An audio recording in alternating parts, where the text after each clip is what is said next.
Chapter 343 just dropped. I'm not even gonna waste any time. We're just gonna get straight into it. We opened up 2 years ago at the French Team U18 training area.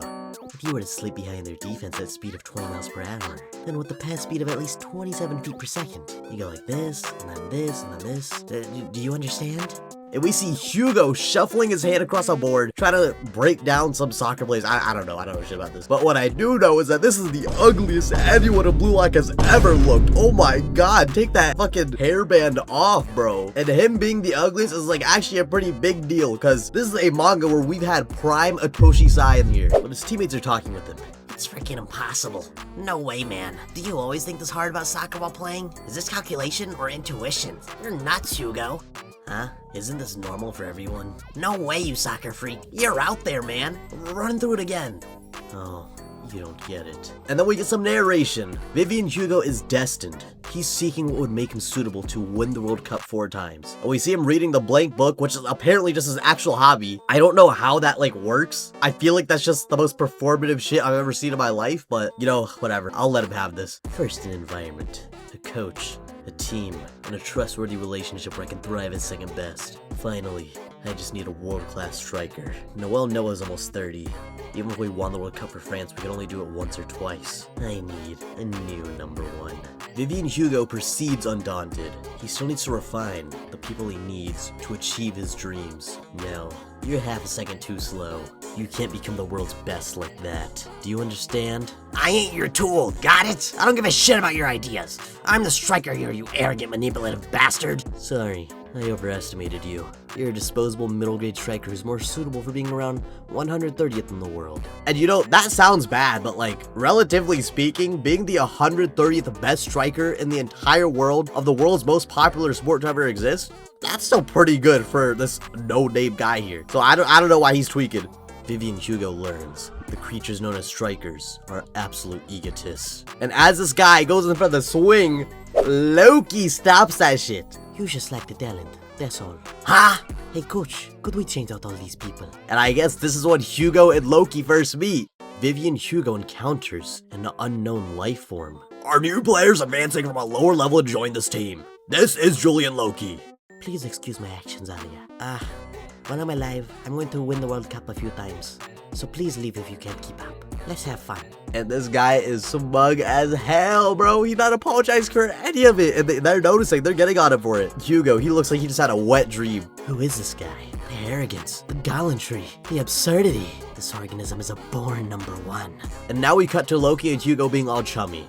That's why the show is cruel. The talentless can never beat the talented. But our free society brutally spurs them on to try anyway. That's the harsh rule of our world. Yeah.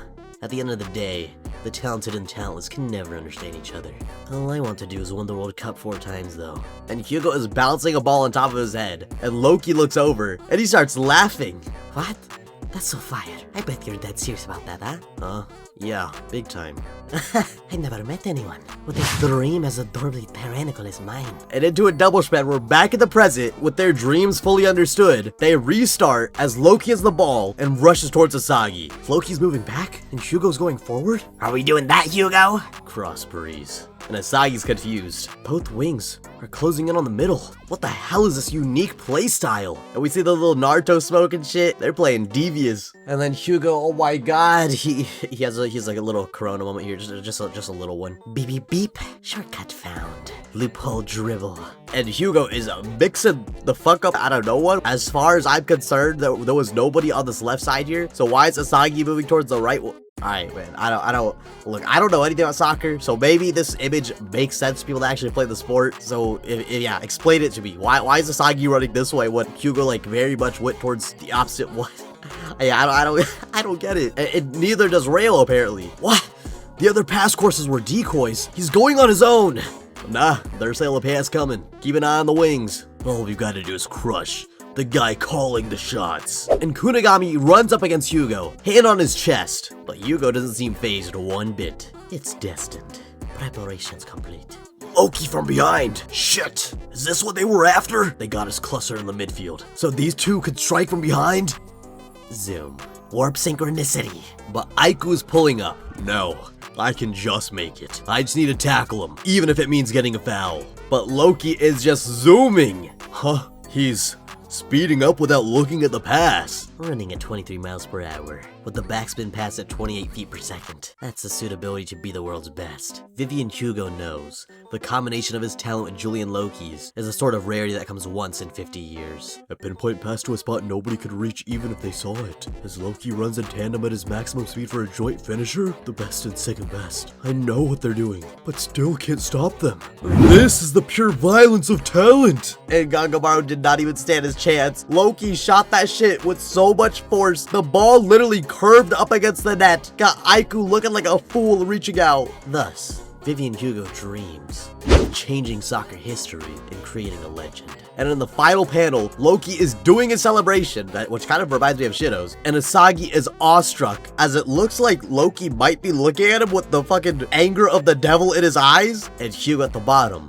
all he can say is good. Because that is the end of chapter 343, Vivian Hugo, and Loki scoring his goal. Oh my god, look at his eyes, bro. Like, he genuinely looks like he's about to see some racist ass shit next chapter, and I wouldn't even be surprised, because that's kind of like his trademark at this point. And honestly, all I can say in return is just, I'm sorry, because let's be honest, his feats here have not given him a platform at all to say, like, anything towards Loki, so you just gotta, like, hold that L. As for Hugo's backstory, it's more or less what I expected and predicted in the last video, except I will say, it does seem like there is less of a Kaiser and Ness imbalance in this relationship, and they do seem to actually wholeheartedly respect each other, at least from Hugo's perspective, because once again, this is all from Hugo's perspective. If we get Loki backstory with his perspective, I have a feeling that it could introduce that Kaiser and Ness imbalance with the way that Loki views Hugo, but who knows? I could just be completely wrong. There's gonna be like a completely new thing, and I would actually be glad if it was. I'll like it either way, so I have no issues with the way it's developing right now. I quite like it. Another underrated aspect of this chapter, actually seeing Kunigami get active here, I'm really enjoying it. I'm not gonna hold you. I really thought he was just gonna disappear for like a huge string of chapters, but to actually see him putting him in work now, I'm hoping that we get more of a focus on like his character arc this match. I don't know, is that asking for too much now? I've kind of already asked for it like so many times, but hey,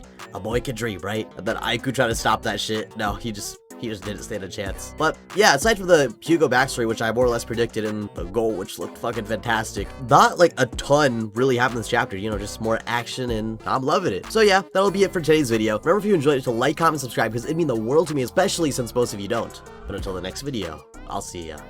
Peace.